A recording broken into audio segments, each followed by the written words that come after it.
Saïd Sadi a critiqué, ce dimanche 12 mai, le maintien des élections présidentielles pour le 4 juillet prochain, estimant si elle devait être organisée en dépit de tout bon sens, cette présidentielle ne réglera rien. Si elle devait être organisée en dépit de tout bon sens, cette présidentielle ne réglera rien.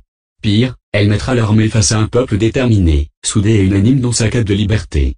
Et cette fois, il n'y a ni parti déclarant abolir les libertés individuelles et collectives ni mouvement insurrectionnel armé pouvant justifier des mesures exceptionnelles, estimait Saïd Sadi dans une contribution sur sa page Facebook, ajoutant que l'abîme constitutionnel qui se rapproche à grands pas est vertigineux. L'autre hypothèse serait de reporter ce scrutin.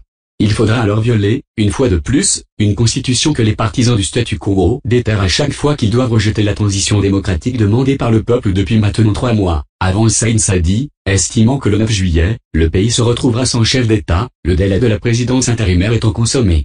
Le gouvernement, instance virtuelle, avec un fonctionnement quasi clandestin, déjà dénoncé en tant qu'imposture constitutionnelle, n'aura plus aucune réalité politique. L'Algérie aura alors le triste privilège de figurer sur la dégradante galerie des nations sans État. Terrible responsabilité devant l'histoire, estimait Saïd Sadi. Ce vide ouvre la voie à toutes les aventures, y compris celle du recours à l'état d'exception. Des voix redoutant cette éventualité n'hésitent pas à assurer que l'invraisemblable blocage politique entretenu contre vent et marée justement, a provoqué cette funeste perspective, affirme Saïd Sadi.